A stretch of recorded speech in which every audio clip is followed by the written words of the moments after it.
Hey everybody, this is Lance from thetatraders.com. In this video I'm going to go over a protective put that I bought on MSTY.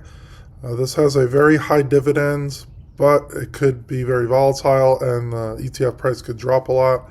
So I put a protective put on to limit my downside. I'm going to go over the trade and how I set it up and some of the benefits for it. We're going to go over protective puts. We do a lot of hedging type strategies at thetatraders.com. So if you're interested, you want to join on any plan and you'll get access to all the hedge guides, which has protective puts included. So a protective put is like buying insurance for your stock. Instead of selling a put, like a cash secured put, we're going to be buying a put in this case. Now if you're long a stock, you want to be long a stock or you want to be able to get a good amount of dividends. If the stock price doesn't move much, it's not going to really help in the end because you're paying for the put. You'll have theta decay that'll actually drop the value of it. So if you're long a stock and worried about a potential downturn, you could buy a put option, giving you the right to sell that stock at a certain price, and that's called the strike price. So again, you want to be long the stock, you buy a put. You can either buy it slightly below a current price or at the current price. You could even buy slightly in the money if you already have a good amount of gains on the stock. But if you're starting out on a position, I would recommend slightly below or at the money on your protective put. And then if the stock drops, the put increases in value, and that helps offset the loss on the ETF. So here's what I did. I bought MSTY at 20.65 this morning. To protect this investment, I bought a 121-day put at the $20 strike price. The cost of the put was 4.2 or $420 because options involve 100 shares. 4.2 times 100 is 420. Now why did I do this trade? MSTY and Bitcoin is looking promising long term, but there's always short-term volatility. I want to lock in a worst case exit price near that $20 in case the stock pulls back. I also want to be able to collect dividends, which you'll see later has a very high monthly dividend rate for this position. So let's say MSTY drops to $18.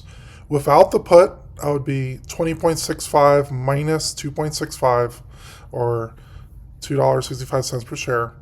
But with my $20 put, then it gains intrinsic value. The put will gain value if the stock drops. My max loss is capped at the purchase price minus your strike price plus the cost of the put. So it's 20.65 was the purchase price, put strike was 20 plus the 420, and that's 0.65 plus 420 is $485 a share. Or 4.85 per share. 100 shares would be $485. So I do pay a premium for protection. I get peace of mind and potentially time for the stock to rebound. I'm also not going to be holding to expiration on this. So we'll go over later. I'm going to be closing that protective put at an opportune time. Again, if you're long a stock and want to limit risk, if there's earnings, macro event news that could spike volatility, that could also help your put option that you bought, and you want to stay in position but sleep well at night knowing that your losses are capped, this strategy could be very useful for long-term investors who don't want to be forced out of a stock but want to protect the downside.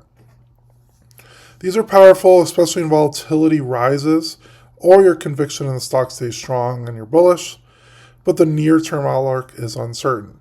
With MSTY, I am bullish long term to be able to collect the dividends, and with Bitcoin in the long term going up in value, but I have that $20 protective put safety net in place. This is the distributions of dividends for MSTY in the last 8 months. As you can see, it's paying a ton in premium per month. 442, 308, 227, 2, 1.3, 1.3. It's paying over $100 every month. The lowest month was $133 in the month. So just imagine if it made $133 in 120 days, in 4 months, that already paid for the protective put. So then if MSTY went completely flat, it would be a break-even trade in that case because the put would be worth 0, but the stock price didn't move. and the dividends would have paid for the protective put. Now the distribution per share is very high. Based on that, I'm going to be just collecting the dividends, and I'm also looking to close out the protective put at around 60 days. So I bought 120-day protection. Look to close it around 60 days. I don't want to hold its expiration because theta will decay it quite a bit. And then I'm going to look to buy another put, typically 120 to 150 days, and just keep this cycle going. Ideally, eventually, the dividends will pay for the 100 shares of stock, and then in that case, it's just like a money printer where I'm just getting dividends every month, and I have those protective puts in place. Eventually, if the MSTY goes up quite a bit in value, I could just sell the ETF. So if you have any questions on this strategy, leave a comment down below. Appreciate all your support, and I'll see you guys on the next one.